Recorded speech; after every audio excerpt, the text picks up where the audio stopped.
माह रमजान आने वाला है, एक एक मिनट को कीमती समझिए। साल भर में रमजान में काम काज कम कर दीजिए, बात बोलना कम कर दीजिए, ज्यादा टाइम दरूद में लगाइए, ज्यादा टाइम कलमा शरीफ पढ़ने में लगाइए, ज्यादा टाइम कुरान की तिलावत में लगाइए, रिश्तेदारों से मिलना छोड़ दीजिए। अल्लाह ताला आपको दौलत दे तो आप अपने घर में इफ्तार पार्टी अपने दो चार गरीबों को दीजिए। वह नेता को मत बुलाइए, झूठा को मत बुलाइए, शराबी पापी को मत बुलाइए, और रोजा के बहाने नेतागिरी की दुकान मत चमकाइए। अल्लाह देख रहा है, जो अल्लाह को खुश करेगा अल्लाह उसको खुशी देगा, और जो बंदों को खुश करना चाहेगा अल्लाह उसे मुसंकट का बादल में घेर देगा, मुसीबतों का तूफान डाल देगा। नियत ठीक रखिए, बंदों को खुश करने से नहीं अल्लाह को खुश करने का रखिए। अपने समाज के गरीबों को अपने घर में इफ्तार पार्टी दीजिए, उनको अच्छा से खिलाइए, सेब संतरा समोसा चूड़ा मोड़ी भुजिया उसको खूब खिलाइए, और दूध पिलाइए, शरबत पिलाइए। नेता को नहीं, नेता तो दिन भर में 10 बार झूठ बोलता है, झूठे को खिलाएंगे वह झूठ बोलेगा, आप ही का खा के झूठ बोलेगा तो गुनाह आपको भी होगा।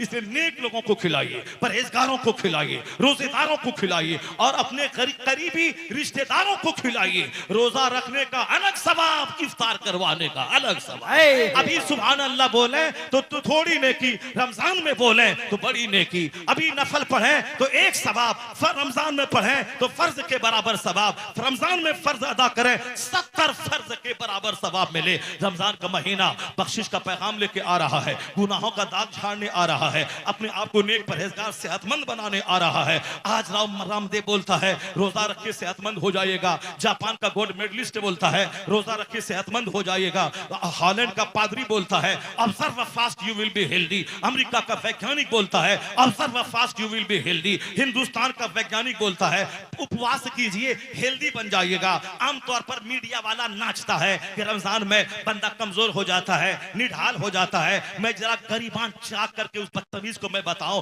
कुत्ते मेरी उम्र 55 साल की हो रही है, नालायक बदतमीज, मैं 10 साल के उम्र से 8 साल की उम्र से मैं रोजा रख रहा हूं। मेरा तजर्बा है रमजान के अलावा दूसरे दिनों में मैं कमजोर हो जाता हूं, रमजान में मैं सेहतमंद हो जाता हूं। अभी 10-12 साल से मुझको शुगर का मर्ज है। लोग कहते हैं शुगर वाला भूखा नहीं रहेगा, वह दवाई कमर में खोस लेता है, बोलता है डॉक्टर ने बोला है शुगर है, अगर भूखा रहेगा तो मर जाएगा, किडनी खराब हो जाएगी। मेरे शुगर के आज 12 साल हो गए हैं, मगर मैंने एक रोजा तक नहीं छोड़ा, न सफर में छोड़ा न घर में छोड़ा। शुरू के दिनों में 2-4 दिन थोड़ी सी परेशानी होती है, और 5 रोजा के बाद फिर एनर्जी मिल जाती है, पहले से सेहतमंद हो जाता हूं। मैं बचपन से मेरा तजर्बा है। मेरा बेटा 10 साल का, वह 3 साल से 300 रोजे रख रहा है।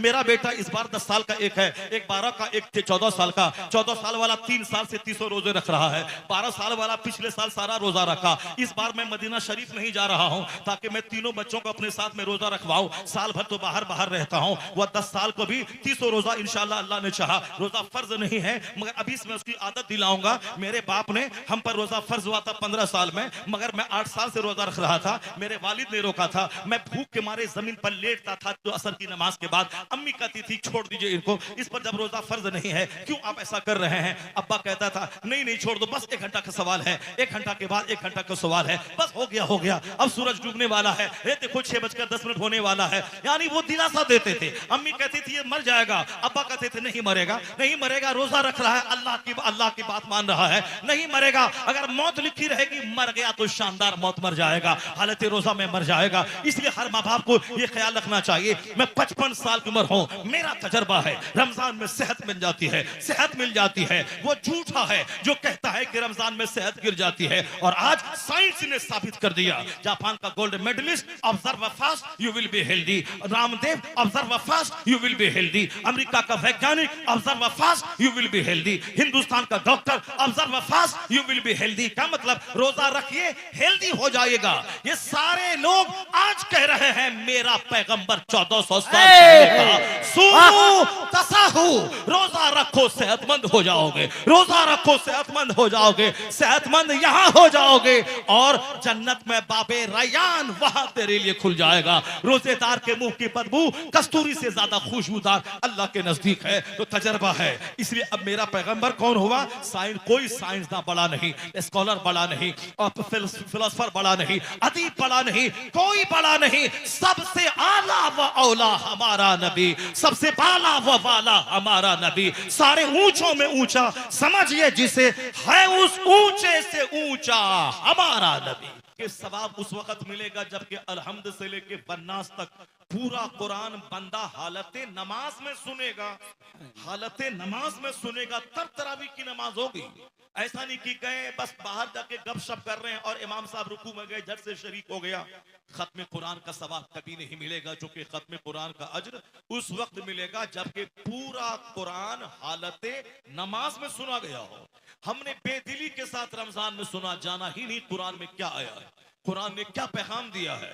एक स्कॉलर ने कहा है the Quran has been revealed to read it, to understand it, to consider in it, to act upon it, and to establish the rules of the Quran by it। वह कुरान जो हमारे इज्जत को बढ़ाता है, वह कुरान जो हमारी इज्जत का जरिया है। आज सारी दुनिया ने अपनी आंखों से देखा कि अमेरिका और इस्राइल मिलकर कलमा पढ़ने वालों को दबाने की इतनी कोशिशें की कि आज तक दुनिया में उतना बम नहीं गिरा जितना बम फिलिस्तीन के मुसलमानों पे गिराए गए।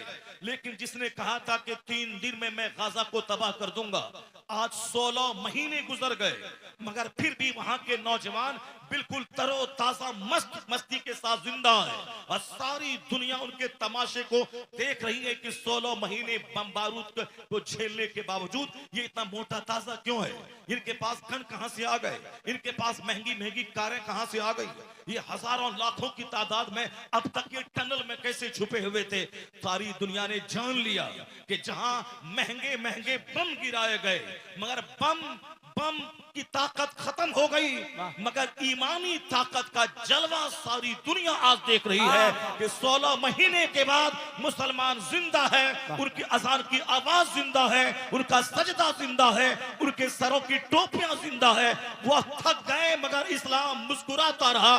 पता चला कि जहां बम काम नहीं करता है वहां कुरान पाक की तिलावत की ताकत काम क्या करती है। हुजूर ने कहा औरत सिर्फ 4 काम कर ले, फल तदखुल मिन अय्य अब्वाबिल जन्नत शात। जन्नत के 8 दरवाजे हैं, एक दरवाजे से बाबे रैयान जिससे रोजेदार दाखिल होगा, यह खास दरवाजा है रोजेदारों के लिए, इज्जत के साथ जन्नत में दाखिल किया जाएगा। लेकिन 4 काम अगर औरत कर ले तो इस हदीस में आया है जन्नत के 8 दरवाजों में से जिससे चाहे वो जन्नत में दाखिल हो जाए, जिससे चाहे वो जन्नत में दाखिल हो जाए। जिम्मेदारी 4 है छोटी सी, इनाम कितना है, मिन अय्य अब्वाबिल जन्नत शात। जन्नत के जिस दरवाजे से चाहे वो जन्नत में दाखिल हो जाए। वो 4 बातें क्या हैं मैं जरा ठहर के बताता हूं। पहले कुरान पाक का यह चैप्टर आपके सामने रखता हूं, यकीन हो जाए कि मेरा खुदा मुझको जिंदा करके मुझसे हिसाब लेगा। ऐसा नहीं कि दुनिया ऐसे ही चल रही है, दुनिया ऐसे नहीं चलती है, दुनिया एक नियम से चलती है। दुनिया में मौसम हमेशा नॉर्मल रहता है, रात के बाद दिन आता है, दिन के बाद रात आती है, सर्दी के बाद गर्मी है, गर्मी के बाद बरसात है, यह सब सिस्टम से चल रहा है। अल्लाह ताला 10 साल आंधी नहीं भेजता है, मगर एक बार जबरदस्त हवा चला के झंझोड़ देता है बंदों को। अल्लाह जमीन में जलजला डेली नहीं भेजता है, 2-4-10 साल तक नो जलजला, मगर एक दिन 1 मिनट का जलजला बड़े बड़े शहरों को उजाड़ के रख देता है। अल्लाह हमेशा कोरोना नहीं भेजता है। 10-20-50 साल के बाद जब जमीन पाप से भर जाती है, जब लोग सोचते हैं कोई खुदा नहीं है, मैं जैसे चाहूं जियूं, अल्लाह ताला उसका गुरूर तोड़ने, घमंड तोड़ने के लिए उसको छोटा सा कीड़ा भेजता है, जो कीड़ा घर को जेल बना देता है, जो कीड़ा शहरों को उजाड़ देता है, जो कीड़ा हवास बाख्ता कर देता है, जो कीड़ा सारे रिश्तेदारियों से दूरियां बना देता है। तो अल्लाह ताला मगरूरों को सजा देने के लिए, घमंडी को सजा देने के लिए, जिनको औलाद पे घमंड था, जमींदारी पे घमंड था, अपने मुल्क पे घमंड था, अपनी जवानी पे घमंड था, अपने नॉलेज पे घमंड था, अपनी नौकरी पे घमंड था, अपनी 2-4 ईंट वाले घर पे घमंड था, इन मगरूरों को सजा देने के लिए अल्लाह छोटा सा कीड़ा भेजता है। जैसे अल्लाह ने नमरूद को बादशाह बनाया था, नमरूद मजदूर का बच्चा था, उसको तो सजदा करना चाहिए, इब्राहिम अलैहिस्सलाम का पांव धो के पीना चाहिए कि आपके रब ने मुझको बादशाहत दे दी, मैं गरीब का बच्चा था, मैं पूरे इराक नहीं पूरी दुनिया का मैं बादशाह बन गया, उसको तो सजदा करना चाहिए। ए अल्लाह, मैं मजदूर गरीब का बच्चा, तूने मुझको पूरी दुनिया का हाकिम बादशाह बना दिया, उसको तो सजदा करने से फुर्सत नहीं मिलनी चाहिए। लेकिन नहीं, मालदारी गुरूर लेके आती है, मालदारी सबसे पहले दिमाग बदलती है, मालदारी उस दिमाग बदलने के बाद शहवत लाती है। यानी मालदार लोग जब तक जिना न करें वो कोई मालदार है, मालदार जब तक शराब न पिए वो कोई मालदार है। अगर वो जिना शराब से बच भी जाए, घमंड से बच नहीं पाएंगे। जो मैं खाता हूं कौन खाता होगा, जो मैं मकान बनाया हूं कौन बनाया होगा, जो मैं गाड़ी खरीदता हूं कौन खरीदा होगा। अल्लाह ताला ने नमरूद के दिमाग में जब कीड़ा काटा कि मैं खुदा हूं, मैं पूरी दुनिया को चलाता हूं, अल्लाह ने छोटा सा मच्छर भेज दिया। अचानक नहीं भेजा कि आज नमाज नहीं पढ़े तो जमीन में धंसा दे, ये रोजा का महीना आ रहा है, जो रोजा नहीं रखेगा आसमान से पत्थर गिर जाएगा। ये सिस्टम अल्लाह का नहीं है। अल्लाह के यहाँ 1 साल 1 सेकंड है, 50 साल 5 मिनट है। इसीलिए बहुत सारे लोग सूद खाते हैं, 50 साल से कुछ नहीं होता है। बहुत सारे लोग नमाज छोड़ते हैं, 15 साल में नमाज फर्ज हुई थी, अभी 50 साल उम्र हो गई, 35 साल से नमाज छोड़ रहा है, आज कुछ नहीं होता। अगर अल्लाह ताला फौरी बंदा को पकड़ ले, फजर की अजान हुई, गांव के सब लोग मस्जिद नहीं जाएं, उनके घर में अल्लाह आग लगा देगा, आसमान से पत्थर गिरा देगा, सबको जमीन में धंसा देगा। अगर जहां एक दिन धंसा 5 आदमी, दूसरा दिन कोई बेनमाजी घर में नहीं रहेगा, वह तो अजान होने से 2 घंटा पहले ही मस्जिद चला जाएगा। तो अल्लाह ताला ये नहीं चाहता है कि मैं बंदों को डरा दूं, मैं बंदों को धंसा दूं, फिर उसके बाद बंदा हमसे डर के नमाज पढ़ने लगे। अल्लाह ये नहीं चाहता है। अल्लाह ये चाहता है कि मेरा बंदा दिमाग लगाए, कौन है जो बगैर खंबे के आसमान बनाया है, कौन है जो समंदर पे जमीन को ठहरा दिया है, कौन है जो पहाड़ को पिलर बना के जमीन को रोके रखा है, वह कौन है जो हमें रोटी चावल फल फ्रूट्स देकर हमें जिंदा रख रहा है, जो हमें पानी देकर दूध देकर हमें जिंदगी दी है। इन सारी नेमतों को बंदा गौर करे, उसके बाद अपनी पेशानी जमीन पर टेक दे, कहे इलाही तेरा शुक्र है कि तूने जिंदगी भी दी है, शानदार रोजी भी दी है। अगर मैं आग पे भी सजदा करूं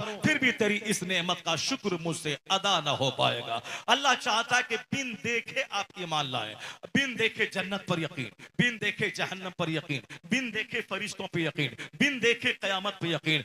देख करके नहीं कि नमाज नहीं पढ़ा तो जमीन में धंस गया, अब कोई आदमी डर के मारे घर में नहीं रहेगा, सब मस्जिद चला जाएगा। एक बंदा रोजा नहीं रखा तो वह जमीन में धंस गया, कोई भी आदमी बगैर रोजे के नहीं रहेगा। अल्लाह ये नहीं चाहता। अल्लाह कहता है आंख लगाओ, तुम देखो दुनिया में कौन है जो माँ के पेट में तेरी रोजी का इंतजाम किया, कौन है जो माँ की खुश्क छाती में दूध का दरिया बहा के तेरी रोजी का इंतजाम किया, कौन है जो तुम्हारे लिए जमीन से फसलें पैदा करके ये खीरा, ये ककड़ी, ये बैगन, ये लहसुन, ये अदरक, ये हल्दी, ये सेब, ये संतरा, ये केला, ये अनार, ये सारी चीजें तेरे लिए पैदा किया। वह कौन है जो अंडा तुझको खाने के शानदार गज़ा दी, परिंदे का गोश्त दिया, ये जानवर की पीपे सवारी का काम ले, इसका गोश्त तू खा, ये खीरा ककड़ी सब्जी खा, ये काजू किशमिश ड्राई फ्रूट्स खा, ये सेब संतरा आम जामुन लहसुन पैर तू खा।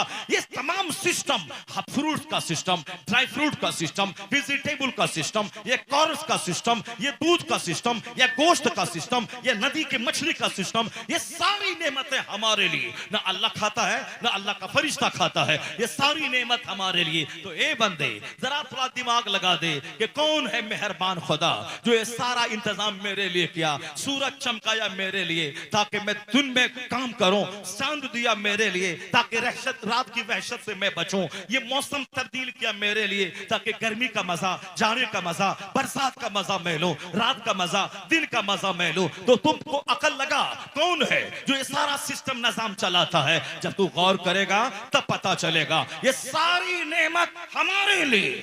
गेहूं धान मेरे लिए, लहसुन प्याज मेरे लिए, सेब संतरा मेरे लिए, आसमान मेरे लिए, जमीन मेरे लिए, पानी मेरे लिए, हवा मेरे लिए, आग मेरे लिए, नदी नाला डेजर्ट पहाड़ मेरे लिए। मैं किस काम के लिए? तो एक आवाज अंदर से आएगी, सारी नेमत तुम्हारे लिए और तुम्हारी पेशानी का सजदा नेमत देने वाले खुदा के लिए। सारी जिंदाबाद, सारी नेमत तुम्हारे लिए और तुम अल्लाह की इबादत के लिए, तुम अल्लाह की इबादत के लिए खूब रोटी चावल खा, खूब फजर में सजदा कर, जोहर में सजदा कर, असर में सजदा कर, मगरिब में सजदा कर, इशा में सजदा कर। फजर से लेके जोहर तक कोई नमाज फर्ज नहीं है। 8 घंटे खूब मेहनत कर, भीख मत मांग। भीख मांगने वाला जलील होता है, भीख देने वाला वो सुपीरियर होता है। The giver hand is better than taker hand. देने वाला हाथ लेने वाले हाथ से बेहतर होता है। हर जुमा के दिन खुतबे जुमा में पैगाम पैगाम दिया जाता है, व इता इज़िल कुर्बा, रिश्तेदारों को देने का हुक्म अल्लाह देता है।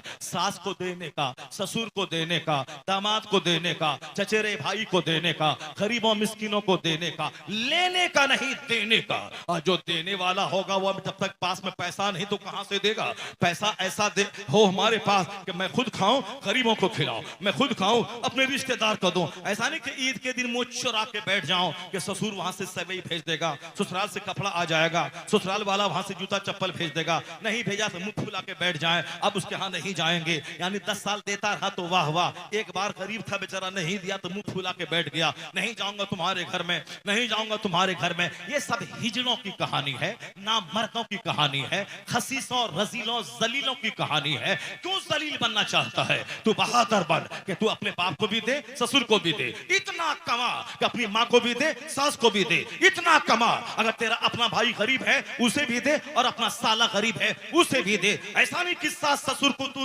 नकार दे, नहीं, वह तेरी बीवी की माँ है, वह तेरी बीवी का बाप है या तुम्हारा बाप है। इतना कमा मेहनत से कि अपने माँ बाप को भी दे, अपने सास ससुर को भी दे। हाथ मत फैला, मेहनत से कमा। अल्लाह फजर से लेके जोहर तक कोई नमाज फर्ज नहीं किया है, क्योंकि वह वक्त है कमाने का, वह वक्त है मेहनत करने का। मेहनत कर, कमा, मोहताज मत रह, हाथ मत फैला। रमजान के दिन में भिखारी मत बन जा। ज़कात देगा वो जिसके पास 1 लाख है 2500 निकालेगा, 1 करोड़ है 2.5 लाख निकालेगा, 100 करोड़ है 2.5 करोड़ निकालेगा। वह निकाल के अगर कोई मोहताज अपाहिज माजूर है उसको देगा, फकीर मिस्किन को देगा। तुम हाथ मत फैला। मुसलमान भिखारी कौम नहीं है कि रमजान के दिन में हर चौराहे पे भिखारी, हर सड़क पे भिखारी, जामा मस्जिद की सारी सीढ़ियों पे भिखारी, हर गांव समाज में भिखारी। यानी सबसे ज्यादा भिख मंगी कौम यही मुसलमान कौम हो गई है। जो ज़कात का सिस्टम यहाँ, फित्रे का सिस्टम यहाँ, शर्म कुर्बानी का सिस्टम यहाँ, सदका तो खैरात का सिस्टम यहाँ, जमीन से फसल पैदा हो उश्र का सिस्टम यहाँ। यानी क्या कहा? वआतू हक़्क़हू यौम हसादी, खेती कटने के दिन उसका हक निकाल दे, हक निकाल के मोहताज तक पहुंचा दे, फित्रा निकाल के मोहताज तक पहुंचा दे, ज़कात निकाल के मोहताज तक पहुंचा दे। मोहताज दरवाजे पे नहीं आएगा, वो उनकी खैरत नफ्स फना ना होगी, वह इज्जत नफ्स से खिलवाड़ नहीं करेगा, वह जलील और रुस्वा होकर अपना चेहरा काला करके तेरे सामने बेगैरत बन के हाथ नहीं फैलाएगा। तुझको देना है, माल तेरे पास है, उसका हक निकाल के तुझको हकदार तक पहुंचाना है। यहूदी के यहाँ कोई भिखारी नहीं, क्रिश्चियन के यहाँ कोई भिखारी नहीं, और हिंदुस्तान में एक मुट्ठी भर कौम है सिख, सिख के यहाँ बहुत मुख्तसर 5% भिखारी। हमारे यहाँ रमजान के दिनों में लगता है कि सारी कौम भिखारी हो गई है। देने वाला 5 है, लेने वाला 95 है। या सिर्फ जमीर मुर्दा हो गया है, सोच छोटी हो गई है। क्यों कि साहब ससुर ही कपड़ा देगा, ससुर घड़ी देगा, ससुर जूता देगा, ससुर सिर शेरवानी देगा। अपना कमा खा करके क्या करेगा? वो खाएगा, हागेगा, और कपड़ा कौन देगा? ससुर देगा। एक बीवी से फायदा भी उठाएगा और उसके बीवी के बाप से घड़ी भी पहनेगा। वो मर्द है क्या जो अपनी बीवी के बाप की जमीन बेचवा के वो शेरवानी पहने, वो हाथ में घड़ी पहने, वो 3 पीस का कोट पैंट पहने, वो जूता खरीदे, जूता खरीदे, कोठारी की बनियान चाहिए, कोठारी की बनियान चाहिए, और साहब फला कंपनी का रेमंड का कपड़ा चाहिए, और साहब रेड एंड चीफ का जूता चाहिए, खादिम का जूता चाहिए। क्यों? ये सब कपड़ा खरीदने की रस्म। चलो साहब 5 आदमी उधर से, 5 इधर से, लड़का भी जाएगा, बोलेगा ये नहीं वो चाहिए। लड़का का बहनोई रहेगा, लड़का ऐसे धमक के रहेगा, बहनोई बोलेगा अरे ये नहीं वो कपड़ा चाहिए, जैसे इनका बाप कमा के उसको दे दिया है। अगर लड़की को तेरी जरूरत है तो तुमको भी लड़की की जरूरत है। अगर शादी लड़की की बंद हो जाए, ये मर्द जहर खा के मर जाएगा, ये दुनिया में जिंदा रहना मुश्किल हो जाएगा, ये रोजाना सर पटक पटक के मर जाएगा। 50 करोड़ का बंगला बना ले, अगर औरत नहीं है तो सारा घर कांटे का घर है। अगर फॉर्च्यूनर खरीद ले, अगर बीवी नहीं है तो वो कूड़े का तीन है वो।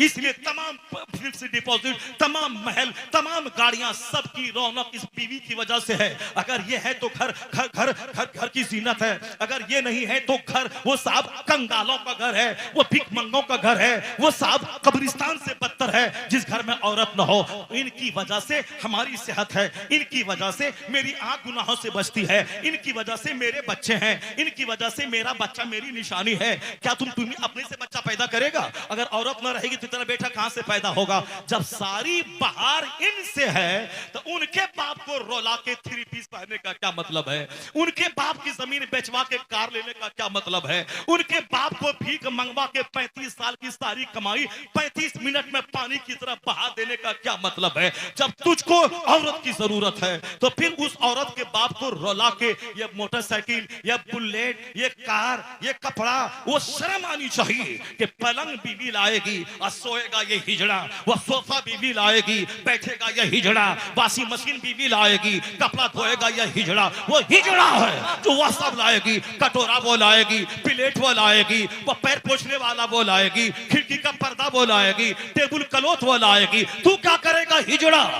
बहादुर वो है, मर्द वो है जो खूब मेहनत से कमाए, अपने अपने पैसे से फ्रिज खरीदे, वॉशिंग मशीन खरीदे, अपना कपड़ा खरीदे, अपना पर्दा खरीदे, वो अपनी बाइक खरीदे, जितनी सलाहियत है वो खरीदे। उसके बाद एक नेक खातून को अपना पार्टनर बना के उनके बाप के यहाँ से इज्जत के साथ ले आए और बोले ये मेरा घर है, रानी बन के तू रह, ये मेरा फ्रिज है, रानी बन के ठंडा पानी तू पी, ये मेरा बेड है, रानी बन के तू सो, ये मेरा पापोश है, रानी बन के पाँव तू पोछ, मेरा घर है, तू रानी बन के रह। मैं कसम खा के कहता हूँ 80 बरस हो जाएंगे, न कभी तलाक होगी, न कभी तकरार होगी, न कभी लड़ाई होगी, न झगड़ा होगा, न केस होगा, न मुकदमा होगा। उम्र बढ़ती जाएगी, मोहब्बत बढ़ती चली जाएगी। नारे तकबीर, नारे रिसालत, मसलके आला हजरत, अज़मत इस्लाम, इस्लाहे मुआशरा का सरजमीन लौरिया। दुआ करके अल्लाह तुझे दौलतमंद बनाए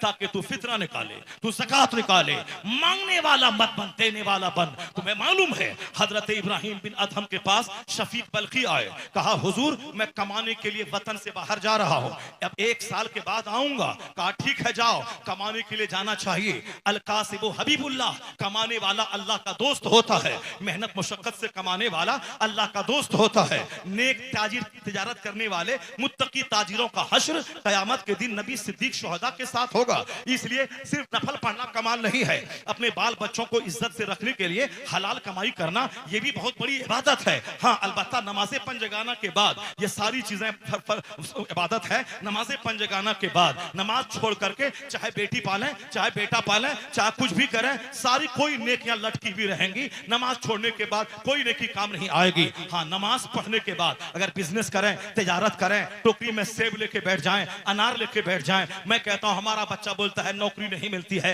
मैं पढ़ के क्या करूंगा? तो तू नौकर बनने के लिए पढ़ता है क्या? पढ़ता है बंदा नेक बनने, मुहस्सब बनने, शरीफ बनने, समाज का अच्छा इंसान बनने। आजकल बच्चा पढ़ता है नौकर बनने के लिए। नौकरी नहीं मिली तो अब ये नहीं पढ़ाई करेगा तो जानवर से समाज भरता जा रहा है। तुझे अल्लाह ने बादशाह बनाया था कि तू तिजारत कर। तेरा पैगंबर तिजारत किया है, सिद्दीक अकबर ने बिजनेस किया है, उस्मान गनी ने इस बिजनेस किया है। बोलेगा नहीं बाबा वो तो सिद्दीक अकबर थी बिजनेस किया है, बिजनेस करने के 10 लाख रुपए चाहिए। मैं कहता हूं नादान सिद्दीक अकबर अफजलुल बशर बादल अंबिया, नबियों के बाद सबसे अफजल है। खलीफतुल मुस्लिमीन बनने के बाद कांधे पे चादर ले लिया और गली में बेचने के लिए निकल गए। जब अफजलुल बशर बादल अंबिया वह कांधे पे चादर डालकर वह बिजनेस करने निकल रहे हैं तो तू अपने आप को टिस्मार खा समझता है। अगर 10 साल मदरसे में पढ़ लिया तो क्या हो गया? क्या सोचता है तुम? सिद्दीक अकबर तो तिजारत करने, कपड़ा कांधे पे लेके चले जाए। उस्मान गनी मक्का में करोड़ों की दौलत छोड़ के मदीना आ गए,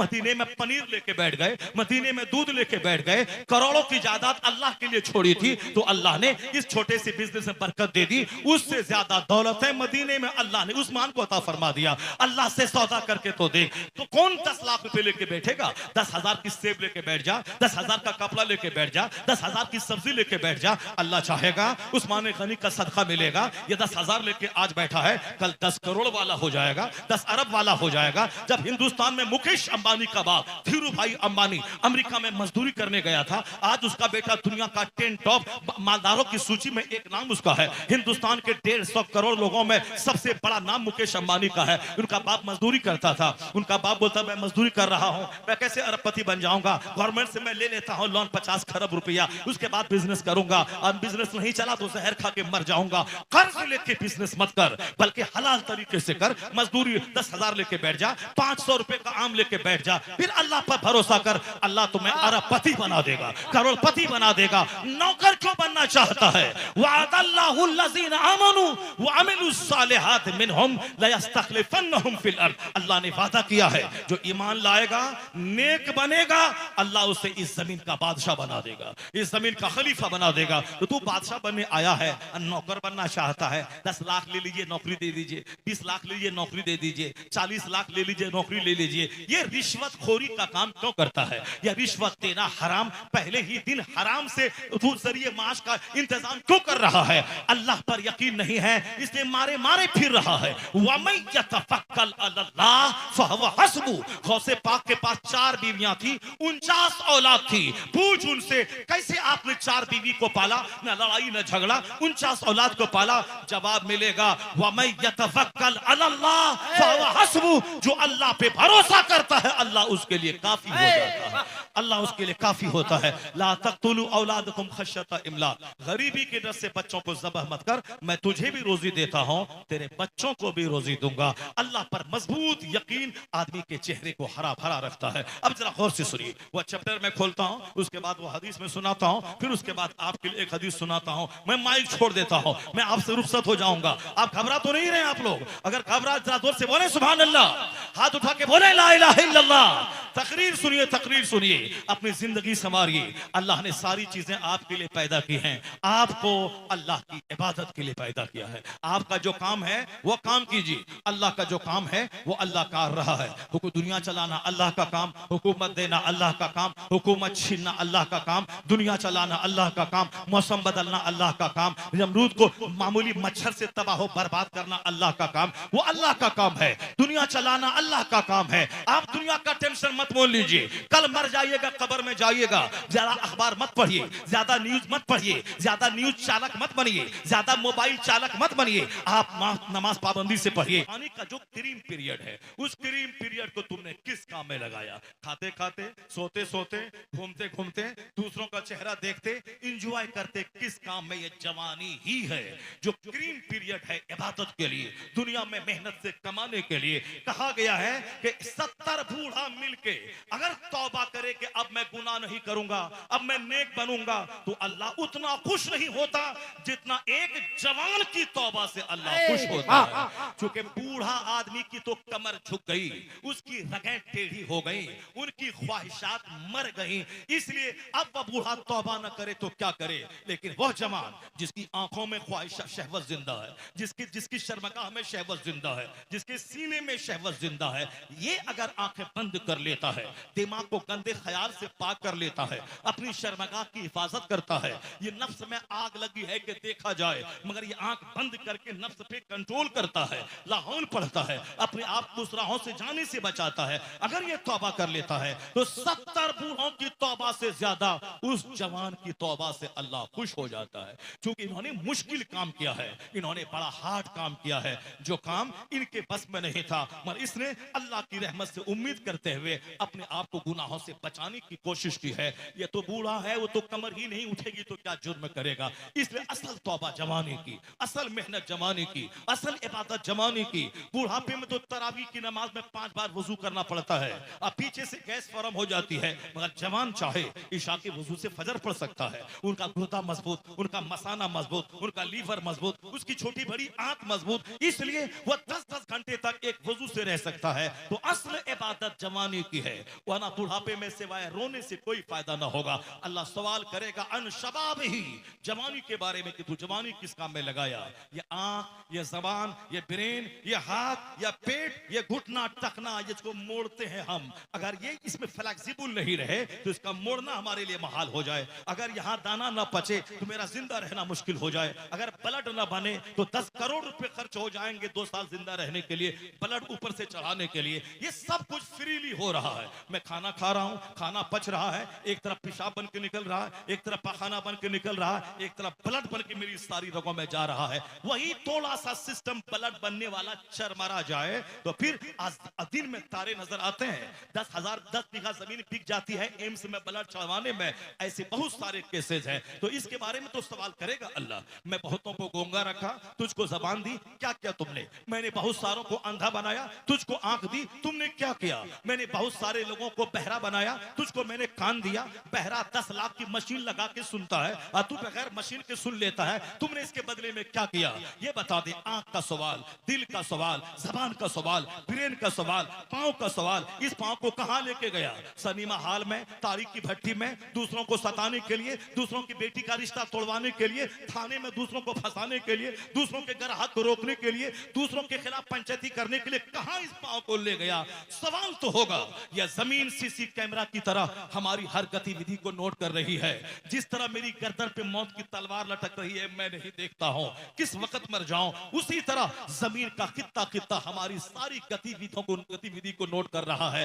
यानी we are under CC camera, under CC camera. हम सीसी कैमरा की निगरानी में हर वक्त है, चाहे घर में रहें, चाहे खेत में रहें, चाहे 5 स्टार होटल में रहें, चाहे जहां भी रहे, हर जगह है जमीन, हर जगह है दोनों कांधे के फरिश्ते, हर जगह है हम, हर जगह है अल्लाह। तो अल्लाह रब्बुल इज्जत देख रहा है, उनके 2 फरिश्ते देख रहे हैं, यह जमीन देख रही है, यह हाथ पांव सारे पार्ट्स मेरे काम को देख रहे हैं। इतनी जबरदस्त निगरानी में बंदा कैसे झूठ बोलता है, कैसे ज़िना करता है, कैसे शराब पीता है, कैसे दूसरों को ठगता है, कैसे बेईमानी करता है। इसलिए क़यामत के दिन सारा चिट्ठा उसकी निगाहों के सामने आ जाएगा। वह झूठ भी नहीं बोल सकेगा, नहीं ये हमने नहीं किया है, वो हमने नहीं किया है। अल्लाह क्या करेगा? अल-यौम नख्तिमु अला अफ़वाहिहिम। अल्लाह आज उनकी जबान को सील्ड कर देगा, ये जबान से तू नहीं बोलेगा। अल-यौम नख्तिमु अला अफ़वाहिहिम व तुकल्लिमुना ऐदीहिम। बंदों के हाथ अल्लाह से बात करेंगे, इसे क्या काम लिया गया? बंदों का पांव अल्लाह से बात करेगा, इसको कहां चलाया गया? या पेट बात करेगा, इसमें कौन सी कैसा डाली गई? या आंख बात करेगी, इस आंख का इस्तेमाल कहां किया गया? सारे पार्ट्स आपके विरोध में गवाही देंगे। अगर ये यकीन जम जाए मेरा अल्लाह है, दोनों फरिश्ते कांधे पर हैं, जमीन सीसी कैमरा की तरह गतिविधि को नोट कर रही है, अगर ये यकीन जबानी हद से निकलकर अगर दिल में जगह पकड़ ले, मुझे यकीन है कि 90% दुनिया गुनाहों से पाक हो जाएगी, दुनिया जराइम से पाक हो जाएगी। आज साहब थाने की मौजूदगी में रेप हो रहा है, आर्मी की मौजूदगी में गुनाह हो रहा है। अमेरिका की आर्मी गुनाहों रेप को रोक नहीं पा रही है। हर 3 मिनट पे रेप का केस अमेरिका में दर्ज हो रहा है और रोजाना कई केस इंडिया में जो कोर्ट कचहरी में बाज़ाब्ता दर्ज हो रहा है, उसकी रिपोर्ट है कि माहाना कई हजार रेप के केस इंडियन कचहरी में नोट हो रहे हैं। जो इलीगल तौर पर गांव देहात में चोरी छुपे जो होते हैं वो अलग, ये बाज़ाब्ता रिकॉर्ड के हिसाब से हर दिन कई रेप और मर्डर के केस हो रहे हैं। पुलिस की मौजूदगी में जुर्म क्यों नहीं मिट रहा है? नहीं मिटेगा। पुलिस सामने है, उसके बावजूद लोग चोरी छुपे शराब पी लेते हैं। इसलिए इस्लाम कहता है कि तू अपने दिल में इस अकीदा को मजबूत दे दे, मजबूत जगह दे दे कि अल्लाह देख रहा है, फरिश्ते देख रहे हैं, जमीन नोट कर रही है। ये अकीदा जितना पुख्ता होता जाएगा, दुनिया से क्राइम घटता जाएगा, क्राइम का गिराफ खत्म होता जाएगा। इसलिए सारी दुनिया को इस्लाम आवाज दे रहा है। तुम कोर्ट की मौजूदगी में गुनाह रोक नहीं पाए, कचहरी की मौजूदगी में गुनाह नहीं रोक पाए, तुम पुलिस की मौजूदगी में गुनाह नहीं रोक पाए, तुम आर्मी की मौजूदगी में गुनाह नहीं रोक पाए, तो अब इतना कर ले जो इस्लाम का बुनियादी अकीदा है, इसको फैला दे, इसको हर घर में फैला दे, इसको फोर्सली इस अकीदे को नाफिज कर दे। और जिस दिन ये अकीदा मजबूत हो गया, न आर्मी रहे न कचहरी रहे, बंदा अल्लाह से डरेगा, दुनिया क्राइम से पाक हो जाएगी, नेकियों का कहवारा हो जाएगा। अल्लाह आज उनकी जबान को सील्ड कर देगा, ये जबान से तू नहीं बोलेगा। अल-यौमा नख्तिमु अला अफ़वाहिहिम व तुकल्लिमुना ऐदीहिम। बंदों के हाथ अल्लाह से बात करेंगे, इसे क्या काम लिया गया? बंदों का पांव अल्लाह से बात करेगा, इसको कहां चलाया गया? या पेट बात करेगा, इसमें कौन सी कैसा डाली गई? या आंख बात करेगी, इस आंख का इस्तेमाल कहां किया गया? सारे पार्ट्स आपके विरोध में गवाही देंगे। अगर ये यकीन जम जाए मेरा अल्लाह है, दोनों फरिश्ते कांधे पर हैं, जमीन सीसी कैमरा की तरह गतिविधि को नोट कर रही है, अगर ये यकीन जबानी हद से निकलकर अगर दिल में जगह पकड़ ले, मुझे यकीन है कि 90% दुनिया गुनाहों से पाक हो जाएगी, दुनिया जराइम से पाक हो जाएगी। आज साहब थाने की मौजूदगी में रेप हो रहा है, आर्मी की मौजूदगी में गुनाह हो रहा है, अमेरिका की आर्मी गुनाहों रेप को रोक नहीं पा रही है। हर 3 मिनट पे रेप का केस अमेरिका में दर्ज हो रहा है और रोजाना कई कई केस इंडिया में जो कोर्ट कचहरी में बाज़ाब्ता दर्ज हो रहा है, उसकी रिपोर्ट है कि महाना कई हजार रेप के केस इंडियन कचहरी में नोट हो रहे हैं। जो इलीगल तौर पर गांव देहात में चोरी छुपे जो होते हैं वो अलग, ये बाज़ाब्ता रिकॉर्ड के हिसाब से हर दिन कई रेप और मर्डर के केस हो रहे हैं। पुलिस की मौजूदगी में जुर्म क्यों नहीं मिट रहा है? नहीं मिटेगा। पुलिस सामने है, उसके बावजूद लोग चोरी छुपे शराब पी लेते हैं। इसलिए इस्लाम कहता है कि तू अपने दिल में इस अकीदा को मजबूत दे दे, मजबूत जगह दे दे कि अल्लाह देख रहा है, फरिश्ते देख रहे हैं, जमीन नोट कर रही है। ये अकीदा जितना पुख्ता होता जाएगा, दुनिया से क्राइम घटता जाएगा, क्राइम का गिराफ खत्म होता जाएगा। इसलिए सारी दुनिया को इस्लाम आवाज दे रहा है। तुम कोर्ट की मौजूदगी में गुनाह रोक नहीं पाए, कचहरी की मौजूदगी में गुनाह नहीं रोक पाए, तुम पुलिस की मौजूदगी में गुनाह नहीं रोक पाए, तुम आर्मी की मौजूदगी में गुनाह नहीं रोक पाए, तो अब इतना कर ले जो इस्लाम का बुनियादी अकीदा है, इसको फैला दे, इसको हर घर में फैला दे, इसको फोर्सली इस अकीदे को नाफिज कर दे। और जिस दिन ये अकीदा मजबूत हो गया, न आर्मी रहे न कचहरी रहे, बंदा अल्लाह से डरेगा, दुनिया क्राइम से पाक हो जाएगी, नेकियों का कहवारा हो जाएगी। वाह वाह वाह अकीदा वाह, मजबूत होना चाहिए, जिंदाबाद, अकीदा जिंदाबाद। मजबूत होना चाहिए।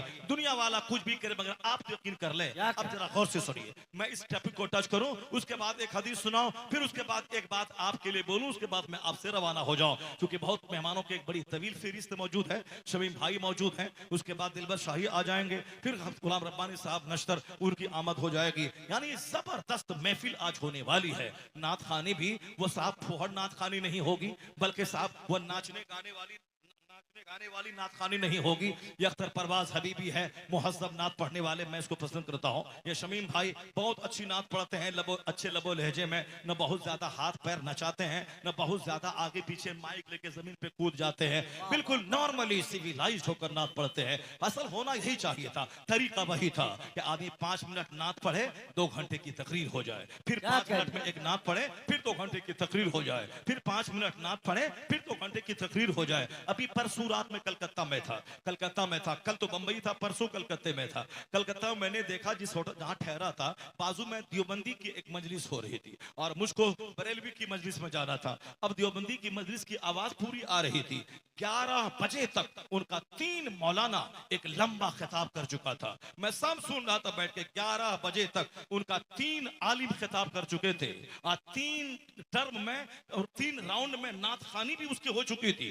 वह नात खानी हमारी जैसी नात खानी उनकी हो रही है, वो नात पढ़ रहे हैं। और हमारे यहाँ 12 बजे तक सिर्फ नात खानी होती है साहब, झूमा जाता है। और उसके बाद जब कुरान हदीस सुनाने वाला आता है तो आधा मजमा सारा मजमा भागा होता। ये आज का ये जलसा हिंदुस्तान की तारीख का एक कामयाब तरीन जलसा, जहां लोग तकरीर सुन रहे हैं और चारों तरफ से भीड़ लगाकर लोग अपनी जीवन शैली सुन रहे हैं। इसलिए मेहनत तो तुमने की, तुम्हारे चंद नौजवानों ने मेहनत की, मगर नाम पूरे गांव का पूरे हिंदुस्तान में होगा। इसलिए एक बंदा मेहनत करता है, इज्जत पूरे गांव वालों की होती है।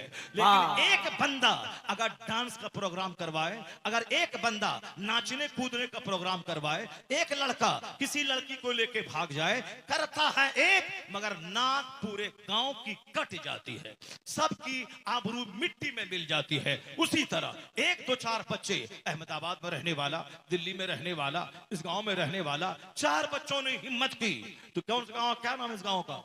रौनिया की इतिहास में पहली बार इतना बड़ा जलसा, इतनी बड़ी मजलिस, इतना बड़ा मजमा पूरे तैयार में कहीं नहीं होता जितना बड़ा मजमा तुम्हारे गांव में हो गया। इसलिए अब ये मत बोलना कि तुमने ये कर दिया, तुमने वो कर दिया। उसका हाथ चूम लेना कि मेहनत तुमने की और शान पूरे गांव की तुमने बढ़ा दिया है। नारे तकबीर, नारे रिसालत, मसलके आला हजरत, इस्लाहे मुआशरा कॉन्फ्रेंस, अराकीने कमेटी, है मेरे भाई जिंदाबाद। साहब सारी नसीहतों की जड़ यही है कि अल्लाह का डर दिल में पैदा हो जाए। मरने के बाद मुझको हिसाब किताब देना है, इस बात को हमेशा दिमाग में गिरह बांध लें। सूरे बकरा का एक पैराग्राफ मैं बयान करता हूं, उसके बाद फिर मैं एक हदीस पढ़ता हूं, उसके बाद आपके लिए एक हदीस पढ़ता हूं, फिर मैं ज्यादा लंबी तकरीर आज नहीं करूंगा। 2 घंटे 2.5 घंटे की तकरीर मैं आज नहीं करने वाला हूं।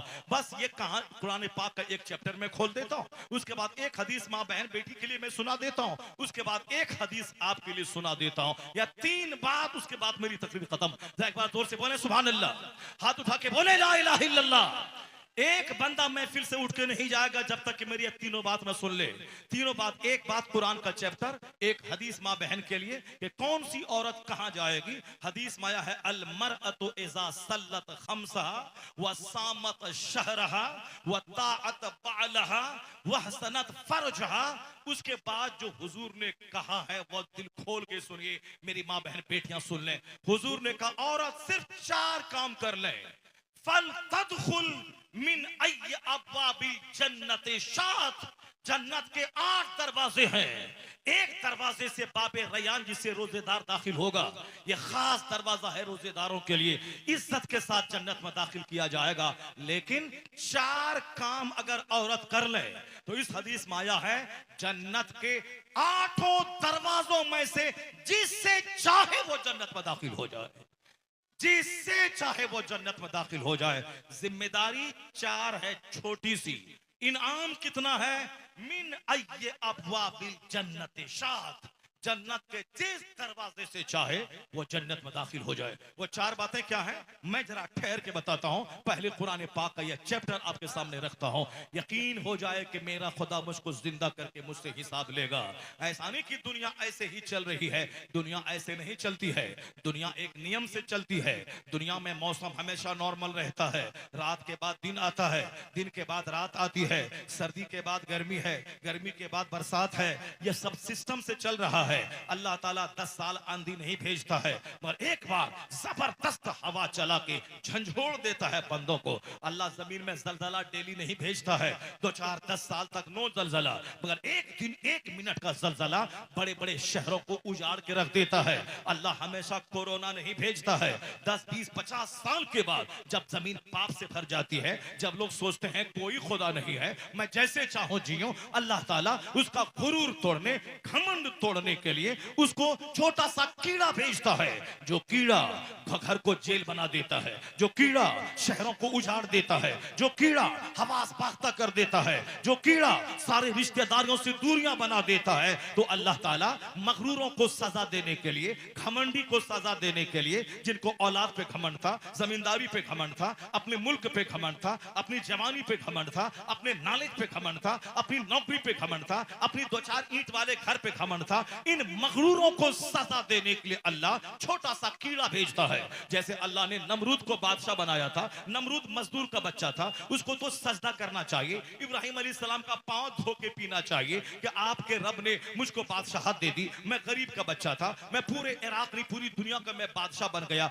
उसको तो सजदा करना चाहिए। ए अल्लाह, मैं मजदूर गरीब का बच्चा, तूने मुझको पूरी दुनिया का हाकिम बादशाह बना दिया, उसको तो सजदा करने से फुर्सत नहीं मिलनी चाहिए। लेकिन नहीं, मालदारी गुरूर लेके आती है, मालदारी सबसे पहले दिमाग बदलती है, मालदारी उस दिमाग बदलने के बाद शहवत लाती है। यानी मालदार लोग जब तक जिना न करें वो कोई मालदार है, मालदार जब तक शराब न पिए वो कोई मालदार है। अगर वो जिना शराब से बच भी जाए, घमंड से बच नहीं पाएंगे। जो मैं खाता हूं कौन खाता होगा, जो मैं मकान बनाया हूं कौन बनाया होगा, जो मैं गाड़ी खरीदता हूं कौन खरीदा होगा। अल्लाह ताला ने नमरूद के दिमाग में जब कीड़ा काटा कि मैं खुदा हूं, मैं पूरी दुनिया को चलाता हूं, अल्लाह ने छोटा सा मच्छर भेज दिया। अचानक नहीं भेजा कि आज नमाज नहीं पढ़े तो जमीन में धंसा दे, ये रोजा का महीना आ रहा है, जो रोजा नहीं रखेगा आसमान से पत्थर गिर जाएगा। ये सिस्टम अल्लाह का नहीं है।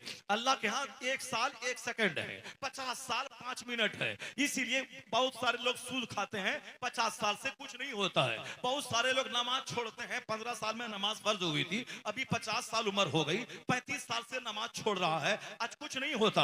अगर अल्लाह ताला फौरी बंदा को पकड़ ले, फजर की की अजान हुई, गांव के सब लोग मस्जिद नहीं जाएं, उनके घर में अल्लाह आग लगा देगा, आसमान से पत्थर गिरा देगा, सबको जमीन में धंसा देगा। अगर जहां एक दिन धंसा 5 आदमी, दूसरा दिन कोई बेनमाजी घर में नहीं रहेगा, वह तो अजान होने से 2 घंटा पहले ही मस्जिद चला जाएगा। तो अल्लाह ताला ये नहीं चाहता है कि मैं बंदों को डरा दूं, मैं बंदों को धंसा दूं, फिर उसके बाद बंदा हमसे डर के नमाज पढ़ने लगे। अल्लाह ये नहीं चाहता है। अल्लाह ये चाहता है कि मेरा बंदा दिमाग लगाए, कौन है जो बगैर खंबे के आसमान बनाया है, कौन है जो समंदर पे जमीन को ठहरा दिया है, कौन है जो पहाड़ को पिलर बना के जमीन को रोके रखा है, वह कौन है जो हमें रोटी चावल फल फ्रूट्स देकर हमें जिंदा रख रहा है, जो हमें पानी देकर दूध देकर हमें जिंदगी दी है। इन सारी नेमतों को बंदा गौर करे, उसके बाद अपनी पेशानी जमीन पर टेक दे, कहे इलाही तेरा शुक्र है कि तूने जिंदगी भी दी है, शानदार रोजी भी दी है। अगर मैं आग पे भी सजदा करूं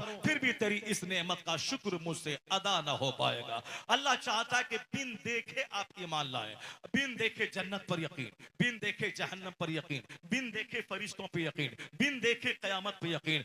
देख करके नहीं कि नमाज नहीं पढ़ा तो जमीन में धंस गया, अब कोई आदमी डर के मारे घर में नहीं रहेगा, सब मस्जिद चला जाएगा। एक बंदा रोजा नहीं रखा तो वह जमीन में धंस गया, कोई भी आदमी बगैर रोजे के नहीं रहेगा। अल्लाह ये नहीं चाहता। अल्लाह कहता है आंख लगाओ, तुम देखो दुनिया में कौन है जो माँ के पेट में तेरी रोजी का इंतजाम किया, कौन है जो माँ की खुश्क छाती में दूध का दरिया बहा के तेरी रोजी का इंतजाम किया, कौन है जो तुम्हारे लिए जमीन से फसलें पैदा करके ये खीरा, ये ककड़ी, ये बैगन, ये लहसुन, ये अदरक, ये हल्दी, ये सेब, ये संतरा, ये केला, ये अनार, ये सारी चीजें तेरे लिए पैदा किया। वह कौन है जो अंडा तुझको खाने के शानदार गज़ा दी, परिंदे का गोश्त दिया, ये जानवर की पीठ पे सवारी का काम ले, इसका गोश्त तू खा, ये खीरा ककड़ी सब्जी खा, ये काजू किशमिश ड्राई फ्रूट्स खा, ये सेब संतरा आम जामुन लहसुन बैर तू खा।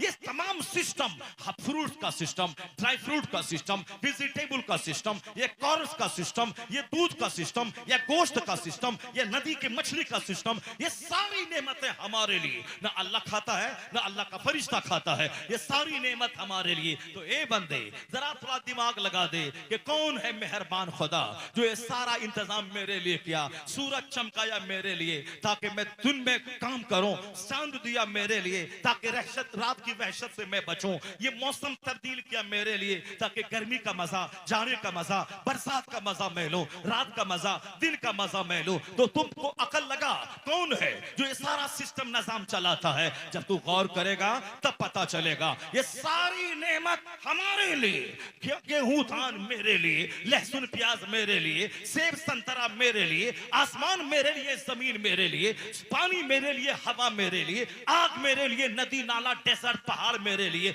मैं किस काम के लिए। तो एक आवाज अंदर से आएगी, सारी नेमत तुम्हारे लिए और तुम्हारी पेशानी का सजदा नेमत देने वाले खुदा के लिए। वाह वाह वाह, सारी जिंदाबाद सारी नेमत तुम्हारे लिए और तुम अल्लाह की इबादत के लिए, तुम अल्लाह की इबादत के लिए खूब रोटी चावल खा, खूब फजर में सजदा कर, जोहर में सजदा कर, असर में सजदा कर, मगरिब में सजदा कर, इशा में सजदा कर। फजर से लेके जोहर तक कोई नमाज फर्ज नहीं है। 8 घंटे खूब मेहनत कर, भीख मत मांग। भीख मांगने वाला जलील होता है, भीख देने वाला वो सुपीरियर होता है। The giver hand is better than taker hand. देने वाला हाथ लेने वाले हाथ से बेहतर होता है। हर जुमा के दिन खुतबे जुमा में पैगाम दिया जाता है, वह इता इज़ुल कुर्बा, रिश्तेदारों को देने का हुक्म अल्लाह देता है। सास को देने का, ससुर को देने का, दामाद को देने का, चचेरे भाई को देने का, गरीबों मिस्किनों को देने का, लेने का नहीं देने का। और जो देने वाला होगा वो जब तक पास में पैसा नहीं तो कहां से देगा। पैसा ऐसा दे हो हमारे पास कि मैं खुद खाऊं, गरीबों को खिलाऊं, मैं खुद खाऊं, अपने रिश्तेदार को दूं। ऐसा नहीं कि ईद के दिन मुंह चुरा के बैठ जाऊं कि ससुर वहां से सेवई भेज देगा, ससुराल से कपड़ा आ जाएगा, ससुराल वाला वहां से जूता चप्पल भेज देगा। नहीं भेजा तो मुंह फुला के बैठ जाए, अब उसके यहाँ नहीं जाएंगे। यानी 10 साल देता रहा तो वाह वाह, एक बार गरीब था बेचारा नहीं दिया तो मुंह फुला के बैठ गया, नहीं जाऊंगा तुम्हारे घर में, नहीं जाऊंगा तुम्हारे घर में। ये सब हिजड़ों की कहानी है, ना मर्दों की कहानी है, खसीसों रजीलों जलीलों की कहानी है। क्यों जलील बनना चाहता है? तू बहादुर बन कि तू अपने बाप को भी दे, ससुर को भी दे, इतना कमा कि अपनी माँ को भी दे, सास को भी दे, इतना कमा अगर तेरा अपना भाई गरीब गरीब है उसे भी दे और अपना साला गरीब है उसे भी दे। ऐसा नहीं कि सास ससुर को तू नकार दे, नहीं, वह तेरी बीवी की माँ है, वह तेरी बीवी का बाप है या तुम्हारा बाप है। इतना कमा मेहनत से कि अपने माँ बाप को भी दे, अपने सास ससुर को भी दे। हाथ मत फैला, मेहनत से कमा। अल्लाह फजर से लेके जोहर तक कोई नमाज फर्ज नहीं किया है, क्योंकि वह वक्त है कमाने का, वह वक्त है मेहनत करने का। मेहनत कर, कमा, मोहताज मत रह, हाथ मत फैला। रमजान के दिन में भिखारी मत बन जा। ज़कात देगा वो जिसके पास 1 लाख है 2500 निकालेगा, 1 करोड़ है 2.5 लाख निकालेगा, 100 करोड़ है 2.5 करोड़ निकालेगा। वह निकाल के अगर कोई मोहताज अपाहिज माजूर है उसको देगा, फकीर मिस्किन को देगा। तुम हाथ मत फैला। मुसलमान भिखारी कौम नहीं है कि रमजान के दिन में हर चौराहे पे भिखारी, हर सड़क पे भिखारी, जामा मस्जिद की सारी सीढ़ियों पे भिखारी, हर गांव समाज में भिखारी। यानी सबसे ज्यादा भिख मंगी कौम यही मुसलमान कौम हो गई है। जो ज़कात का सिस्टम यहाँ, फित्रे का सिस्टम यहाँ, शर्म कुर्बानी का सिस्टम यहाँ, सदका तो खैरात का सिस्टम यहाँ, जमीन से फसल पैदा हो उश्र का सिस्टम यहाँ। यानी क्या कहा, वआतू हक़्क़हू यौम हसादी, खेती कटने के दिन उसका हक निकाल दे, हक निकाल के मोहताज तक पहुंचा दे, फित्रा निकाल के मोहताज तक पहुंचा दे, ज़कात निकाल के मोहताज तक पहुंचा दे। मोहताज दरवाजे पे नहीं आएगा, वो उनकी खैरत नफ्स फना ना होगी, वह इज्जत नफ्स से खिलवाड़ नहीं करेगा, वह जलील और रुस्वा होकर अपना चेहरा काला करके तेरे सामने बेगैरत बन के हाथ नहीं फैलाएगा। तुझको देना है, माल तेरे पास है, उसका हक निकाल के तुझको हकदार तक पहुंचाना है। यहूदी के यहाँ कोई भिखारी नहीं, क्रिश्चियन के यहाँ कोई भिखारी नहीं, और हिंदुस्तान में एक मुट्ठी भर कौम है सिख, सिख के यहाँ बहुत मुख्तसर 5% भिखारी। हमारे यहाँ रमजान के दिनों में लगता है कि सारी कौम भिखारी हो गई है। देने वाला 5 है, लेने वाला 95 है, या सिर्फ जमीर मुर्दा हो गया है, सोच छोटी हो गई है। क्यों कि साहब ससुर ही कपड़ा देगा, ससुर घड़ी देगा, ससुर जूता देगा, ससुर सिर शेरवानी देगा। अपना कमा खा करके क्या करेगा, वो खाएगा, हागेगा, और कपड़ा कौन देगा, ससुर देगा। एक बीवी से फायदा भी उठाएगा और उसके बीवी के बाप से घड़ी भी पहनेगा। वो मर्द है क्या जो अपनी बीवी के बाप की जमीन बेचवा के वो शेरवानी पहने, वो हाथ में घड़ी पहने, वो 3 पीस का कोट पैंट पहने, वो जूता खरीदे, जूता खरीदे, कोठारी की बनियान चाहिए, कोठारी की बनियान चाहिए, और साहब फला कंपनी का रेमंड का कपड़ा चाहिए, और साहब रेड एंड चीफ का जूता चाहिए, खादिम का जूता चाहिए। क्यों ये सब कपड़ा खरीदने की रस्म? चलो साहब 5 आदमी उधर से 5 इधर से, लड़का भी जाएगा, बोलेगा ये नहीं वो चाहिए, लड़का का बहनोई रहेगा, लड़का ऐसे धमक के रहेगा, बहनोई बोलेगा अरे ये नहीं वो कपड़ा चाहिए, जैसे इनका बाप कमा के उसको दे दिया है। अगर लड़की को तेरी जरूरत है तो तुमको भी लड़की की जरूरत है। अगर शादी लड़की की बंद हो जाए, ये मर्द जहर खा के मर जाएगा, ये दुनिया में जिंदा रहना मुश्किल हो जाएगा, ये रोजाना सर पटक पटक के मर जाएगा। 50 करोड़ का बंगला बना ले, अगर औरत नहीं है तो सारा घर कांटे का घर है। अगर फॉर्च्यूनर खरीद ले, अगर बीवी नहीं है तो वह कूड़े का तीन है वो।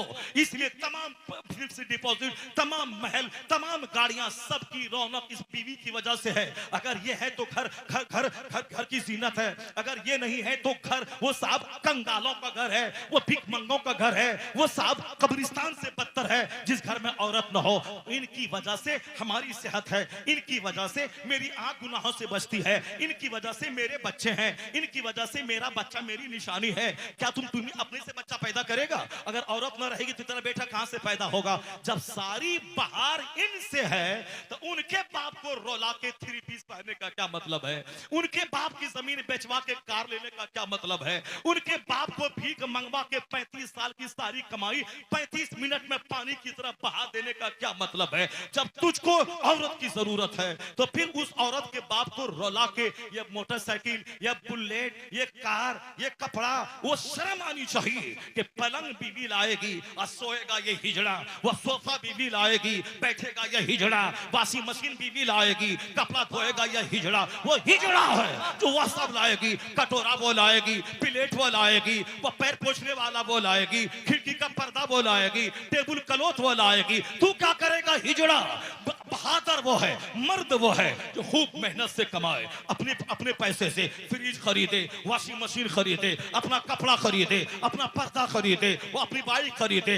जितनी सलाहियत है वो खरीदे। उसके बाद एक नेक खातून को अपना पार्टनर बना के उनके बाप के हाथ से इज्जत के साथ ले आए और बोले ये मेरा घर है, रानी बन के तू रह, ये मेरा फ्रिज है, रानी बन के ठंडा पानी तू पी, ये मेरा बेड है, रानी बन के तू सो, ये मेरा पापोश है, रानी बन के पाँव तू पोछ, मेरा घर है, तू रानी बन के रह। मैं कसम खा के कहता हूँ 80 बरस हो जाएंगे, न कभी तलाक होगी, न कभी तकरार होगी, न कभी लड़ाई होगी, न झगड़ा होगा, न केस होगा, न मुकदमा होगा। उम्र बढ़ती जाएगी, मोहब्बत बढ़ती चली जाएगी। नारे तकबीर, नारे रिसालत, मसलके आला हजरत, अजमत इस्लाम, इस्लाहे मुआशरा का मेरी कौम, सरजमीन अल्लाह से लौरिया। दुआ करके अल्लाह तुझे दौलतमंद बनाए ताकि तू फितरा निकाले, तू ज़कात निकाले, मांगने वाला मत बन, देने वाला बन। तुम्हें मालूम है हजरत इब्राहिम बिन अदहम के पास शफीक बल्खी आए, कहा हुजूर मैं कमाने के लिए वतन से बाहर जा रहा हूँ,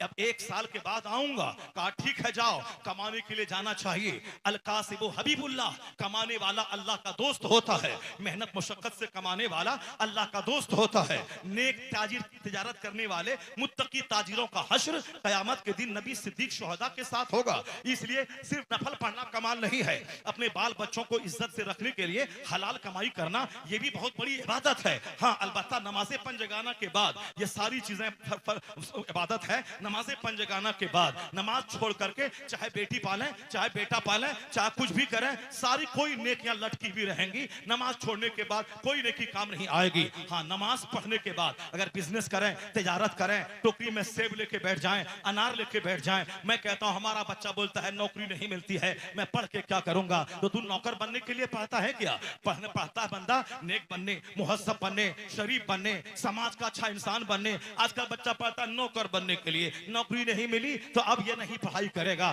तो जानवर से समाज भरता जा रहा है। तुझे अल्लाह ने बादशाह बनाया था कि तू तिजारत कर। तेरा पैगंबर तिजारत किया है, सिद्दीक अकबर ने बिजनेस किया है, उस्मान गनी ने इस बिजनेस किया है। बोलेगा नहीं बाबा वो तो सिद्दीक अकबर ने बिजनेस किया है, बिजनेस करने के लिए 10 लाख रुपए चाहिए। मैं कहता हूं नादान सिद्दीक अकबर अफजलुल बशर बादल अंबिया, नबियों के बाद सबसे अफजल है। खलीफतुल मुस्लिमीन बनने के बाद कांधे पे चादर ले लिया और गली में बेचने के लिए निकल गए। जब अफजलुल बशर बादल अंबिया वह कांधे पे चादर डालकर वह बिजनेस करने निकल रहे हैं तो तू अपने आप को टिस्मार खा समझता है। अगर 10 साल मदरसे में पढ़ लिया तो क्या हो गया? क्या सोचता है तुम? सिद्दीक अकबर तो तिजारत करने कपड़ा कांधे पे लेके चले जाए। उस्मान गनी मक्का में करोड़ों की दौलत छोड़ के मदीना आ गए, मदीने में पनीर लेके बैठ गए, मदीने में दूध लेके बैठ गए। करोड़ों की जायदाद अल्लाह के लिए छोड़ी थी तो अल्लाह ने इस छोटे से बिजनेस में बरकत दे दी। उससे ज्यादा दौलत है मदीने में अल्लाह ने उस्मान को अता फरमा दिया। अल्लाह से सौदा करके तो देख, तो कौन 10 लाख रुपए लेके बैठेगा? 10,000 की सेब लेके बैठ जा, 10,000 का कपड़ा लेके बैठ जा, 10,000 की सब्जी लेके बैठ जा। अल्लाह चाहेगा उस्मान गनी का सदका मिलेगा। ये 10,000 लेके आज बैठा है, कल 10 करोड़ वाला हो जाएगा, 10 अरब वाला हो जाएगा। जब हिंदुस्तान में मुकेश अंबानी का बाप धीरू भाई अंबानी अमेरिका में मजदूरी करने गया था, आज उसका बेटा दुनिया का 10 टॉप मालदारों की सूची में एक नाम उसका है। हिंदुस्तान के 150 करोड़ लोगों में सबसे बड़ा नाम मुकेश अंबानी का है। उनका बाप मजदूरी करता था, उनका बाप बोलता मैं मजदूरी कर रहा हूं, मैं कैसे अरबपति बन जाऊंगा? गवर्नमेंट से मैं ले लेता हूं लोन 50 खरब रुपया, उसके बाद बिजनेस करूंगा, और बिजनेस नहीं चला तो जहर खा के मर जाऊंगा। कर्ज लेके बिजनेस मत कर, बल्कि हलाल तरीके से कर। मजदूरी 10,000 लेके बैठ जा, 500 रुपए का आम लेके बैठ जा, फिर अल्लाह पर भरोसा कर, अल्लाह तुम्हें अरबपति बना देगा, करोड़पति बना देगा। नौकर क्यों बनना चाहता है? वअदल्लाहु लज़ीना आमनू व अमिलुस सालिहात मिनहुम लयस्तखलिफन्नहुम फिल अर्द। अल्लाह ने वादा किया है जो ईमान लाएगा, नेक बनेगा, अल्लाह उसे इस जमीन का बादशाह बना देगा, इस जमीन का खलीफा बना देगा। तो तू बादशाह बनने आया है, नौकर बनना चाहता है, 10 लाख ले लीजिए नौकरी दे दीजिए, 20 लाख ले लीजिए नौकरी दे दीजिए, 40 लाख ले लीजिए नौकरी ले लीजिए। ये रिश्वत खोरी का काम क्यों करता है? यह रिश्वत देना हराम, पहले ही दिन हराम से तू जरिए माश का इंतजाम क्यों कर रहा है? अल्लाह पर यकीन नहीं है इसलिए मारे मारे फिर रहा है। वमन यतफक्कल अल्लाह फहुव हस्बु। गौसे पाक के पास 4 बीवियां थी, 49 औलाद थी। पूछ उनसे कैसे आपने 4 बीवी को पाला? न लड़ाई न झगड़ा, 49 औलाद को पाला। जवाब मिलेगा वमन यतवक्कल अलल्लाह फहुवा हस्बु, जो अल्लाह पे भरोसा करता है अल्लाह उसके लिए काफी हो जाता है, अल्लाह उसके लिए काफी होता है। महंगा क्रीम भी उसे उतना खूबसूरत नहीं बनाएगा जितना एक लंबा सजदा औरतों को हसीन और खूबसूरत बना देता है। इस तरीके से सारी दुनिया में इस बात का एतराफ तो है कि नमाज सिर्फ जन्नत जाने का जरिया नहीं है, बल्कि नमाज इस दुनिया में खुश रहने, तंदुरुस्त रहने, हरा भरा रहने का एक जबरदस्त तरीका है। यही वजह है कि आज एक गैर मुस्लिम हिंदू डॉक्टर मुरली मनोहर जोशी, जो भाजपा का कैडर लीडर है, उसने आज से 10 साल पहले एक योगा के शिविर में भाषण देते हुए कहा था कि हर आदमी को सेहतमंद रहना चाहिए। सेहतमंद रहना जरूरी है घर के भला के लिए, सेहतमंद रहना जरूरी है अपने समाज की भलाई के लिए, सेहतमंद रहना जरूरी है अपने मुल्क की भलाई के लिए। कमजोर आदमी अपने घर वालों के लिए बोझ है, कमजोर आदमी अपने समाज वालों के लिए बोझ है, कमजोर आदमी अपने मुल्क वालों के लिए बोझ है। इसलिए हर आदमी को ताकतवर रहना है ताकि माँ बाप का बोझ हल्का करे। हर आदमी को ताकतवर रहना है ताकि अपनी बीवी बाल बच्चों को भीख मांगने से बचाए। हर आदमी को ताकतवर रहना है ताकि खूब मेहनत मुशक्कत करके मरने के बाद अपने बाल बच्चों के लिए कुछ तरका छोड़ के जाए, ताकि उनके मरने के बाद उनके बाल बच्चे दूसरों पे आधारित न रहें, दूसरों के सामने हाथ फैलाए नहीं, ताकि यतीमी अलग रहे और ताकि मुफलिसी भी अलग रहे। तो आज ताकत रहेगी तब न बंदा मेहनत करेगा, वतन से बेवतन होकर पत्थर और चट्टान खोद करके वहां से कामयाबी के पानी को निकालेगा। लेकिन कमजोर आदमी समाज के लिए बोझ है। डॉक्टर मनोहर जोशी कहते हैं कि इस दौर में सेहतमंद रहने के लिए योगा करना एक बहुत बड़ा तरीका है, ताकि बंदा सुबह और शाम एक्सरसाइज करे, उसके जरिए उसका हेल्थ बना रहेगा और रोजाना 8 से लेकर 12 घंटे तक काम करने की उसको एनर्जी मिलती रहेगी। उन्होंने कहा कि प्रधानमंत्री भी योगा करें, चपरासी भी योगा करे, चूंकि सबको ताकत की जरूरत है।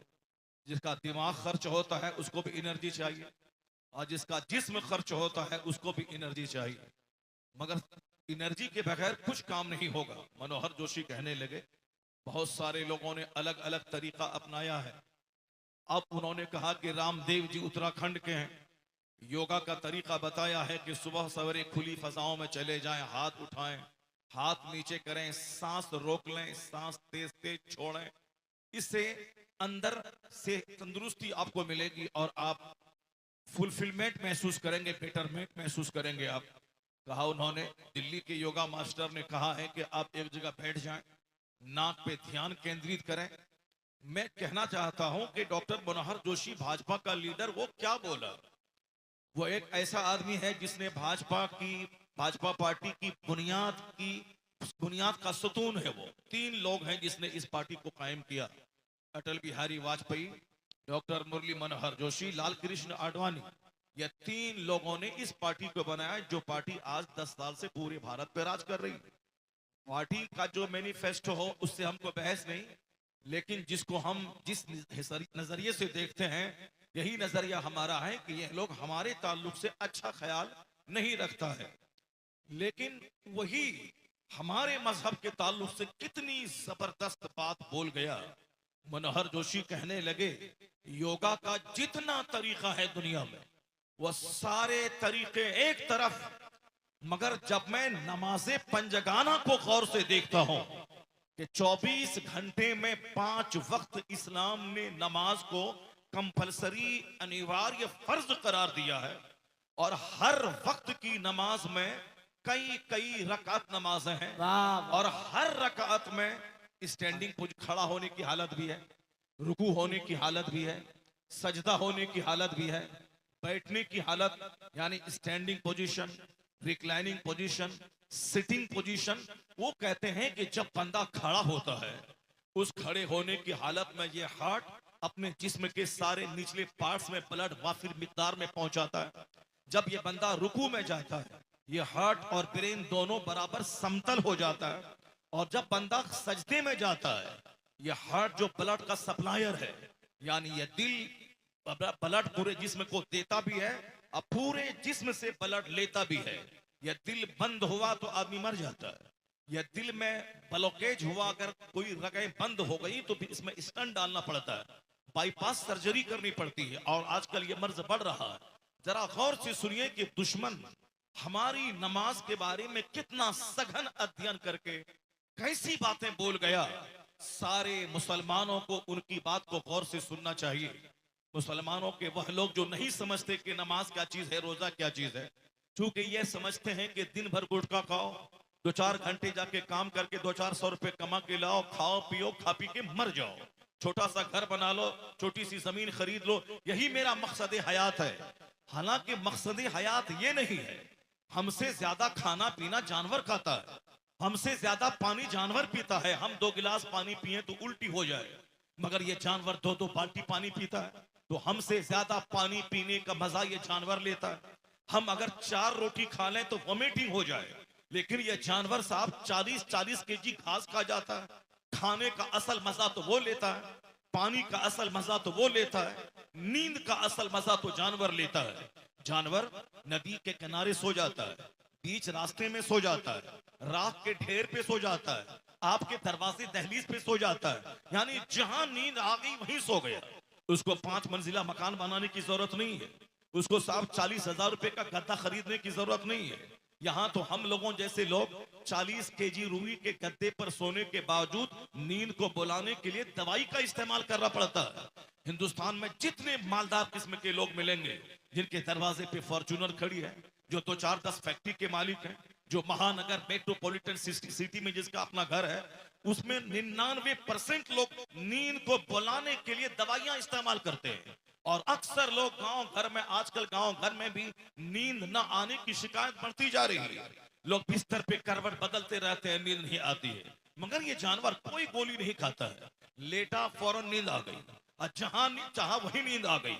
रात भर कुत्ता हुल्लड़बाजी करता है, लेकिन सुबह सवेरे जब ठंडी ठंडी हवा चलने लगती है, जब फरिश्तों के आने का टाइम होता है, ये कुत्ता बिल्कुल गहरी नींद सो जाता है। और कहां सोता है? राख के ढेर पर, नाले के किनारे, घर के दरवाजे पर। तो नींद का असल मजा तो वो लेता है।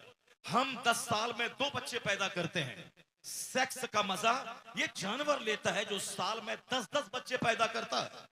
हम अगर सिर्फ शादी ब्याह करना यही जिंदगी का सबसे बड़ा काम है, औरतों के पीछे पीछे घूमना, जिसको डीएम बनना था वो दिल फेंक आशिक बन रहा है, जलसा जुलूस में आके तकरीर सुनना चाहिए, कुरान हदीस की बात सुननी चाहिए।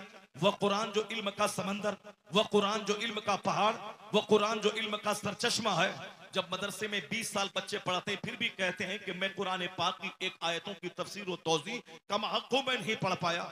जब भी मैं पढ़ाता हूँ हर बार नए इल्म का इजाफा होता है। लेकिन जो लोग कभी कुरान पढ़ते ही नहीं है, या कभी रमजान में तरावी सुन लिया तो बेदिली के साथ बगैर समझे बूझे ऐसे ही रस्मन जाके शरीक हो गया, जब इमाम साहब रुकू में जाने लगे तो झटपट शरीक हुए।